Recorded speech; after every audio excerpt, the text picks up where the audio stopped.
नामुनासिब था कि 6-7 दफा उनको ये कहना कि जी। आपको जी पेंशन जो है वो आपको पेंशन चाहिए, आपको पेंशन, तो भाई आपको पेंशन चाहिए यार, उनका केस सुन ले।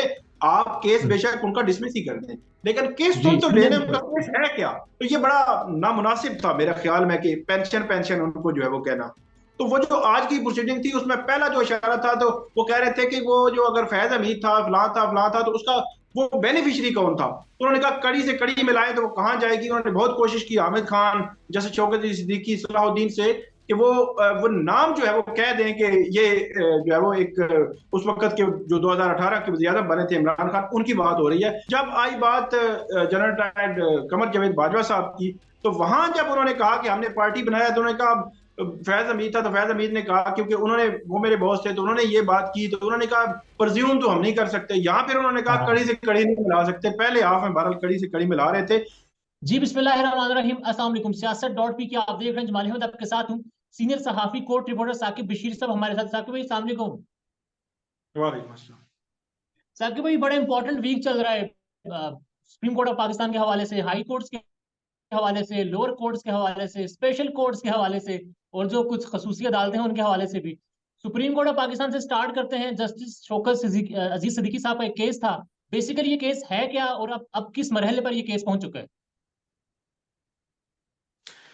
केस तो जस्टिस शौकत सिद्दीकी साहब के उनका केस ये था कि उन्होंने जो रावलपिंडी बार एसोसिएशन से अक्टूबर 2018 में जाकर खिताब किया था, और उस खिताब में उन्होंने ये इल्ज़ाम लगाया था कि उस वक़्त के जो डीजीसी हैं जनरल टाइड फैज हमीद, वो उनसे मिले, जी और उन्होंने कहा कि इलेक्शन से पहले जो नवाज शरीफ है और मरियम नवाज शरीफ फैमिली की जो अपीलें हैं वो आपके पास लगेंगी, और ये भी ऑफर की गई थी कि इलेक्शन से पहले बाहर नहीं आने देना, और ये भी कहा गया था कि अगर वो इलेक्शन से पहले बाहर आ जाते हैं तो उनकी 2 साला जो मेहनत है उस पर पानी फिर जाएगा। ये वो क्रक्स है पूरी उनकी तकरीर का जो उन्होंने की थी, और अलेज किया था कि जो उस वक्त के जो जनरल फैज हमीद है वो और उनकी जो टीम है किसी न किसी तरह मैनिपुलेट कर रही है जो जुडिशियल प्रोसीडिंग्स हैं, जो अदालत है, जो जजेस है, उनको अप्रोच किया जा रहा है, इन्फ्लुएंस किया जा रहा है।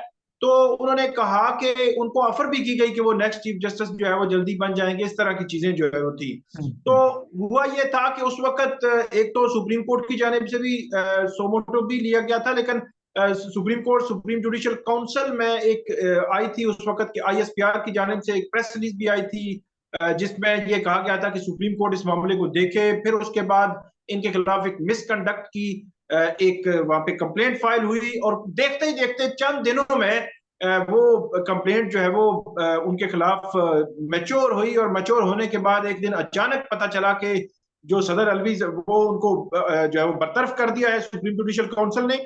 और सदर अलवी साहब ने भी फौरी तौर पर उस पर रिएक्ट किया, और इनको ओहदे से जो है वो हटा दिया गया फौरी तौर पर। ये सिटिंग जज थे उस वक्त। तो ये चंद दिन, मतलब चंद दिनों की ये सारी जो है वो कार्रवाई हुई थी जो मैंने आपको तो बताया है। तो ताकि उसके भाई बाद सुप्रीम जुडिशियल काउंसिल में कंप्लेन क्या गई थी? कंप्लेंट यही गई थी कि इन्होंने मिसकंडक्ट किया है बतौर जज। वो किसी भी जो पब्लिक गैदरिंग में जाके तकरीर नहीं कर सकते थे, ऐसी तकरीर जिसमें उन्होंने इल्जामात लगाए उस वक्त के जनरल टायर फैज हमीद पर, जी और जी। जुडिशियल प्रोसीडिंग्स मैनिपुलेट करने के हवाले से, और वो नहीं कर सकते थे। ये था कि इनके खिलाफ मिसकंडक्ट की कार्रवाई शुरू की जाए। तो उस वक्त क्योंकि उस वक्त के जो साबिक चीफ जस्टिस साकिब निसार हैं, वो इससे पहले भी जैसे शौकत सिद्दीकी साहब के खिलाफ एक रेफरेंस चल रहा था, अगरचे उस रेफरेंस में कुछ नहीं था, लेकिन जी कहीं ना कहीं जैसे शौकत सिद्दीकी को निशाना बनाया जाना लग भी रहा था। और जब ये मिसकंडक्ट वाला ये आया रेफरेंस, उस वक्त कंप्लेंट आई, तो उसके बाद फौरी तौर पर जो उस वक्त के साबिक चीफ जस्टिस साकिब निसार हैं, उन्होंने रिएक्ट किया, और बजाहिर उसमें रिएक्शन में बहुत सारी चीजें जो है वो इन्वॉल्व थी। और उसमें हुआ यह था कि जो प्रोसीडिंग्स हुई थी सुप्रीम जुडिशियल काउंसिल में, उसका एक पूरा प्रोसेस दिया गया है आइन में। वो है फेयर ट्रायल ड्यू प्रोसेस, कि आपने किसी बंदे के जी। खिलाफ भी कोई कार्रवाई करनी है तो उसको नोटिस देंगे, शोकाज नोटिस देंगे, और उसको दिफा का पूरा एक मौका दिया जाएगा। तो वो दिफा का मौका भी नहीं दिया गया। इन्होंने जो वहां पे रिप्लाई फाइल करना था उसको भी नहीं देखा गया। बहुत सारी चीजें इन्वॉल्व थी। और फिर अक्टूबर 11 2018 को इनको जो है वो बरतरफ कर दिया गया था, जिसके बाद से लेकर आज तक जो है वो 6 साल हो गए हैं। इनका केस जो है जी। वो सुप्रीम जुडिशल काउंसिल की उस कार्रवाई के खिलाफ सुप्रीम कोर्ट में जेरे इल्तिवा है, और आज उसकी समाअत जो है वो जून 2022 के बाद दिसंबर 2023 में उनकी समाअत हुई है, 1.5 साल के बाद जो है वो समाअत हुई है। तो ये बड़ा मतलब उस लिहाज से बड़ा अनफॉर्चुनेट है कि एक सिटिंग जज को 6 साल में इंसाफ नहीं मिला, उनको हटाया गया था। और एक और बात जो बड़ी इंपॉर्टेंट है आम लोगों को समझने के लिए, कि किसी भी बंदे के खिलाफ कोई भी मिसकंडक्ट की या क्रिमिनल कार्रवाई आपने करनी है तो कानून से हटकर आप नहीं कर सकते। अगर आप करते हैं तो वो लॉ, आइन जो है वो पूरा रास्ता देता है। तो मेरा ये ख्याल है कि एक सिटिंग जज को 6 साल, अगर 6 साल में अगर इंसाफ नहीं मिल सका, तो ये एक बुनियादी तौर पर जो मौजूदा जजेस हैं उनको मेरा ये ख्याल है कि एक इशारा है कि अगर कोई भी ऊपर नीचे होगा तो उसके खिलाफ मिसकंडक्ट की भी कार्रवाई हो सकती है, और उसको जो है वो सिस्टम से बाहर भी कर दिया जाएगा, और 6 साल फिर वो जो है वो धक्के खाता रहेगा और उसको इंसाफ जो है वो नहीं मिलेगा। अब इस पर हम आते हैं जरा, 6 साल फिर 40 साल पुराने मुकदमे सब कुछ हो रहा है। आज की समाअत में देख रहा था, जाहिर है वो समाअत लाइव दिखाई गई है। मुझे ये समझ है कि सिद्दीकी साहब जो है वो पेंशन बस चाहते हैं, पेंशन का ही मामला है। आई होप कि अगर मैं गलत हूं तो मुझे प्लीज करेक्ट भी कीजिएगा। पेंशन का सारा मामला है जो केस है, या अब केस है क्या, वो चाहते क्या है? असल में कल मैंने एक ट्वीट किया था, उसमें मैंने लिखा था कि अगर 2018 अक्टूबर में यही बेंच होता तो क्या हम्म। इस बेंच ने कल जो कहा कि आप फलां फलां को जो है वो इसमें पार्टी क्यों नहीं बनाया, और बनाए पार्टी, हम उनको नोटिस करेंगे, और आज नोटिस भी कर दिया, क्या 2018 अक्टूबर में भी यही होता? तो इसका जवाब आप किसी से भी पूछ लें तो यही जवाब वो देता कि बिल्कुल ऐसा ना होता। बस यही होता है कि जो बंदे गुजर जाते हैं फिर उस पर जो है वो गुस्सा निकाला जाता है, जब वो होते हैं तो उन पे कोई किसी की हिम्मत भी नहीं होती। आपने जो बात की कि पेंशन का मामला जो है वो पेंशन का हरगिज नहीं है। मैं बिल्कुल आपको शॉर्ट और ब्रीफ आपको बता देता हूं कि एक हाई कोर्ट के जज की जो सैलरी है, ऑलमोस्ट उनके जो पर्क्स एंड प्रिविलेज जितने भी हैं, उनकी सहूलियात मिला जुला के 14-15 लाख बन जाते हैं। इसके अलावा उनका घर, उसके बाद उनके सर्वेंट्स, उसके नौकर, गाड़ी, ये वो मिला जुला के 15-18 लाख 20 लाख बन जाते हैं। ये उनके प्योरली मतलब वो जो उनको मिल रही होती है सैलरीज या जी। इस किस्म की चीजें। तो आप अंदाजा लगा लें कि एक बंदा जो है उसने 2021 में या 21 में 2021 जून में उसने रिटायर होना था, और अक्टूबर 2018 में उनको हटा दिया गया। हटाने का मतलब ये जी। था कि उनको जीरो पर ले आए। वो वकालत नहीं कर सकते थे, उनकी जजी जो है वो खत्म हो गई, मतलब वो जो 18-20 लाख सैलरी आ रही थी वो जीरो हो गई। सब खत्म हो गया जी। वकालत वो नहीं कर सकते थे जिसके जरिए उन्होंने अर्निंग करनी थी। वो कोई ऐसी मतलब वो भी नहीं कर सकते थे बिजनेस भी, कि ऐसी सिचुएशन थी, मतलब उन्होंने एक टक्कर ऐसी ली हुई थी।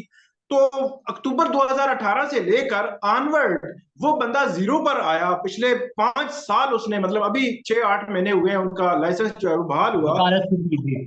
उन्होंने उन्होंने इतनी कुर्बानी दी कि पर मंथ उनका लॉस 20-25 लाख प्योरली जो उनको मिलता था वो हो गया। बाकी जाहिर सी बात है उससे मिली जुली चीजें, तो 20-25 लाख जो वो उसने लॉस किया एक मंथ का, आप सालाना निकाल लें, फिर उसको उसको मल्टीप्लाई करें तो 4-5 साल से, तो ये कितना बनता है? तो इसके अलावा उनके उनके ऊपर जो सख्तियां थी, उनको जो फॉलो किया जाता था, उनकी जो मतलब जो फैमिली हरासमेंट थी, हरासमेंट कितनी किया जाता चीजें था। थी, मतलब इतनी चीजें थी।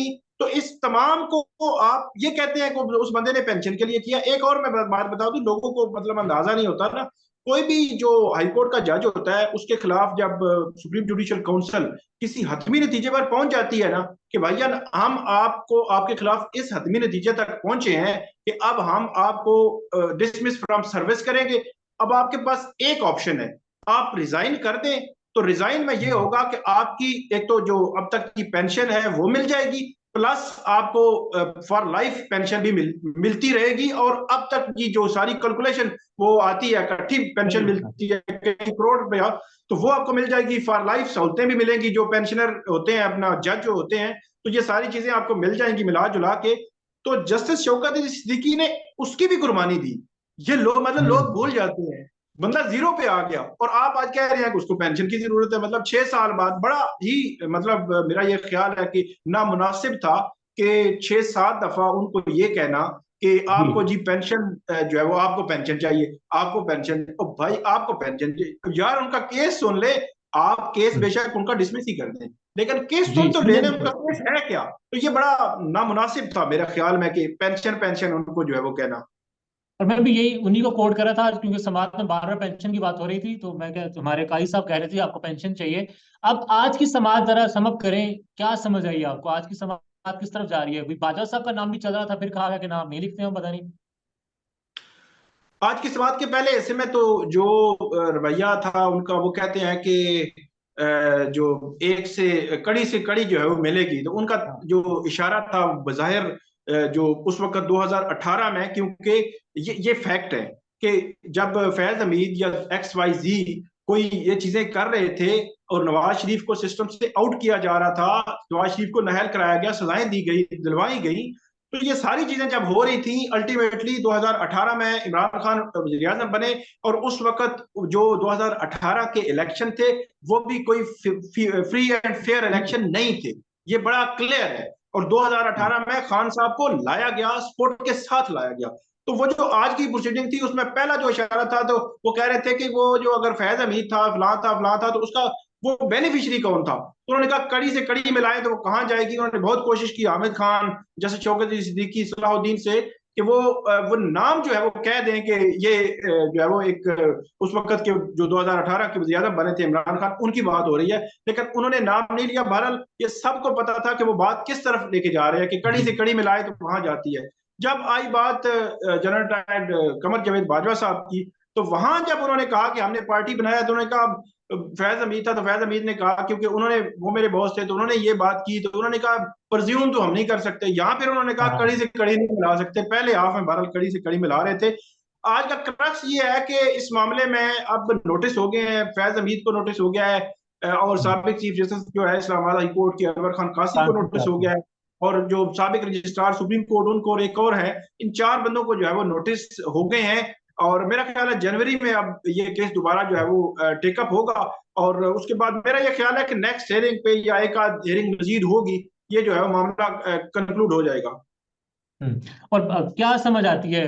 कड़ी से कड़ी वहां मिलाओ जहां सियासी है, वहां ना मिलाओ जहां सारा कुछ था, तो फिर तो क्रक्स क्या निकलेंगे, सम अप क्या करेंगे सारे केस को?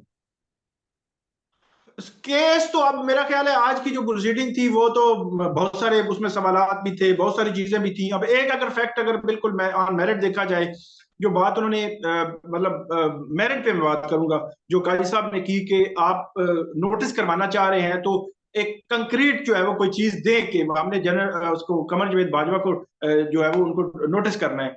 तो कंक्रीट चीज जो है एग्जैक्टली डायरेक्ट तो नहीं इनके उसमें थी, मतलब इनडायरेक्टली थ्रू फैज हमीद वो जो थी। अगर वो बाज़ औक़ात अदालतें इस तरह नोटिस कर भी देती हैं, बाज़ औक़ात नहीं करती, ये मतलब होता है, बेंच पे भी होता है। तो बेंच ने ये समझा कि हम जो है वो नोटिस नहीं करते और बाकी लोगों को नोटिस करते हैं। अब होगा ये कि क्योंकि सिद्दीकी साहब ने इसमें एक एफिडेविट दिया हुआ है, तो इसका काउंटर एफिडेविट आएगा, और उसमें एक और जो चीज है बड़ी इंपॉर्टेंट है कि अगर फैज हम्म, हमीद उनकी जानिब से जो एफिडेविट आया उसमें कहीं उन्होंने नाम ले लिया, तो फिर वो नाम जो है वो शायद उनके लिए मसला पैदा कर सकते। जो काजी साहब ने जो जनरल बाजवा के हवाले से जो क्वेश्चन रेज किया था, मेरिट पर बात की जाए तो वो बात ठीक कर रहे हैं कि आप जो किसी भी बंदे को नोटिस करना है, तो बादियुल नजर में केस जो है स्टेब्लिश करना जरूरी होता है कि वो डायरेक्टली, जहरी सी बात है, कोई ऐसा लिंक नहीं बन रहा था, इनडायरेक्टली थ्रू फैज हमीद बन रहा था। तो उसमें बात कर रहा था कि एफिडेविट का काउंटर एफिडेविट आएगा, तो अगर जनरल फैज हमीद ने ये बात अपने एफिडेविट में कर दी कि ये बात फलां ने की थी, तो फिर उनको भी नोटिस हम्म। हो सकता है, मतलब ऐसी अगर सिचुएशन बनी तो फिर उनको नोटिस हो जाएगा। ठीक है, अब जनवरी में आई गेस दोबारा ये केस सुना जाएगा। अब जरा आते हैं साइफर वाला मामला। अडयाला जेल में इमरान खान कैद हैं, शाद शाह महमूद कुरैशी हैं, बहुत सारे केसेस वहां पर चल रहे हैं। अब साइफर बड़ा इंपॉर्टेंट है और ओपन कोर्ट की बात होती है, सुप्रीम कोर्ट की कार्रवाई जो है लाइव दिखाई जा रही है, और वहां ये हुक्म है कि आप रिपोर्ट भी नहीं कर सकते हैं। आपने बड़ी कोशिश भी की थी कि आप जाएं, अदालत जाएं, मगर नहीं जा पाए। अब इस केस में अब क्या होगा, और जो फैसला कल आया है ऑफिशियल सीक्रेट एक्ट वाली खुसूसी अदालत का, अबू हसनाद साहब का फैसला कितना इंपॉर्टेंट है करंट हालात में, अगर आप देखें तो? अब इम्पोर्टेंट तो बहुत है। अब इशू ये है कि हम उस पे उसके मेरिट्स पे, उसकी जो प्रोसीडिंग्स हैं उन पे किसी तौर भी कमेंट भी नहीं कर सकते। मीडिया पर उन्होंने कहा कि इलेक्ट्रॉनिक मीडिया, प्रिंट मीडिया और सोशल मीडिया, डिजिटल मीडिया पर जो अडयाला जेल के अंदर प्रोसीडिंग्स हो रही हैं, अब उन प्रोसीडिंग्स पे बिल्कुल बात नहीं होगी। इसमें उन्होंने सेक्शन 14 है ऑफिशियल सीक्रेट एक्ट का, उसका जो है वो सहारा लिया है और उन्होंने कहा है कि इन कैमरा जो है वो प्रोसीडिंग्स होंगी। अब ये जो मामला है, ये आर्टिकल 19 और 19A जो है वो हमें जो सहाफती आज़ादी और आज़ादी राय का, आज़ादी इज़हार राय का मामला भी है, इस हवाले से डिस्कशन और डिबेट जो है वो चल रही है। और मेरा ये ख्याल है कि ये फैसला जो है वो शायद जो शफाफियत है उस पर बड़े सवाल उठाएगा। और इसके अलावा इसमें जो पीटीआई है वो इस ऑर्डर को चैलेंज भी करने जा रही है। ये मेरी कुछ लोगों से बात हुई तो वो इस ऑर्डर को चैलेंज करेंगे। अब अगर चैलेंज करेंगे, कोर्ट कैसे देखती है, इसमें सबसे जो अहम रोल होगा अब सुप्रीम कोर्ट का होगा 22 दिसंबर को। हमें 22 दिसंबर तक, क्योंकि अगर चैलेंज हो भी जाए तो हो सकता है वो उससे पहले हाई कोर्ट में फिक्स होगा, कैसे होगा। अगर हो जाए तो वेल एंड गुड, लेकिन 22 दिसंबर बहुत इंपॉर्टेंट होगा कि उसमें भी ये मामला भी सामने आएगा, क्योंकि उसमें 3-4 चीजें हैं। जमानत है शाह महमूद कुरैशी और इमरान खान की। दूसरा उसमें मामला है ये 4 हफ्तों में जो ट्रायल कंक्लूड करने वाला मामला है, हाई कोर्ट ने जो ऑर्डर किया हुआ है ये है कि आप रिपोर्ट नहीं कर सकते। इसके अलावा एक और है कि जो चीफ जस्टिस है आमिर फारूक साहब, उन्होंने जो ऑर्डर पास किया था, उन्होंने बहुत इन डेप्थ उसको लिख दिया था जिसके असरात हो सकते हैं, जिसके मतलब जरी सी बात है ट्रायल कोर्ट उसके असरात लेती नहीं है, लेकिन आप इतना इन डेप्थ हाई कोर्ट लिख देगी तो उसका असर डेफिनेटली होता है। तो ये 4 चीजें मेरी नजर में 22 दिसंबर को सुप्रीम कोर्ट के जब सामने जाएंगी तो वहां सुप्रीम कोर्ट का मूड जो है वो मेरा ख्याल है इस सारी सूरत हाल पे रिफ्लेक्ट करेगा। अब वो इमरान खान के हक में करता है या उनके मुखालिफ करता है, ये कुछ कहा नहीं जा सकता, क्योंकि जस्टिस अतर मिनल्ला, जस्टिस मंसूर अली शाह और जस्टिस तारिक मसूद, ये तीनों जजेस जो है वो उनकी अपनी अपनी एक राय है। आप ये नहीं कह सकते कि ये अब बेंच इधर जाएगा या इधर जाएगा। लेकिन मेरा ये ख्याल है कि एक बड़ी अच्छी जो है वो हेयरिंग होगी 22 दिसंबर की। उससे पहले अगर हाई कोर्ट में कर लिया तो हाई कोर्ट जो वो अब देखेगी कि हाई कोर्ट कैसे इसको मतलब देखती है। इससे कबल तो बड़े सख्त रिमार्क्स जस्टिस मियां गुल हसन और अफजेब के आए थे, अटॉर्नी जनरल ने भी इत्तेफाक किया था, लेकिन अब अल्टीमेटली उन्होंने सेक्शन 14 के तहत जो है वो इन कैमरा ट्रायल डिक्लेयर कर दिया है। सर अब शफाफियत के हवाले से जरा बात करते हैं, केसेस की शफाफियत के हवाले से, तफ्तीश की शफाफियत के हवाले से, प्रोसीडिंग्स की शफाफियत के हवाले से क्या इंतजार ही करना पड़ेगा? आपने एक बड़ी अच्छी तहरीर भी लिखी है इस पर कि आज की शफाफियत 40 साल बाद हमें पता लगा शफाफ नहीं था, फिर उसको दुरुस्त कर रहे होंगे। तरीकाकार तो यही होता है ना कि आपने कोई भी शफाफियत है, फेयर ट्रायल है, इसके अलावा प्रोसेस है, ये जितनी भी चीजें होती हैं आप आज ही उसको दुरुस्त करें, बजाय इसके कि कल या 1 साल के बाद, 5 साल के बाद या 10 या 20 साल के बाद कोई सवाल उठे, कोई बंदा आए वो कहे कि फलां चीज हुई थी, वो गलत हुआ था, वो नहीं होना चाहिए था, और उस पर जुडिशरी जो है वो माफिया मांग रही हो और कुछ लोग माफिया मांग रहे हो। तो ये बड़ी एक अनफॉर्चुनेट और बड़ी गैर मामूली जो है वो सूरत हाल है। और यकीनी तौर पर हाई कोर्ट और सुप्रीम कोर्ट इस सारे मामले को देख रही होगी, क्योंकि हाई कोर्ट का मौकफ कभी भी इस तरह नहीं रहा कि आप बिल्कुल हर चीज को बैन कर दें।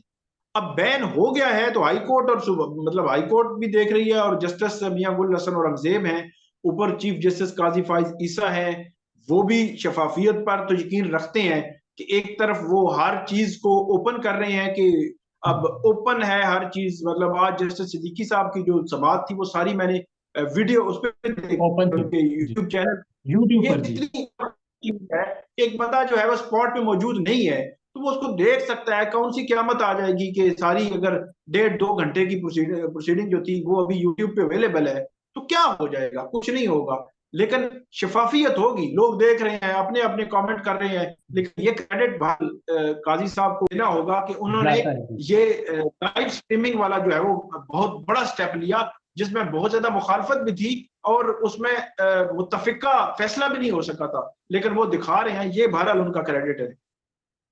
सर लास्ट में बस बता दें, मौजूदा हालात में जो कुछ हो रहा है सब हमारे सामने है, वक्त के काजी साहब को अदराक है इन तमाम तर हालात का जो एक जमात के साथ खास कर हो रहा है?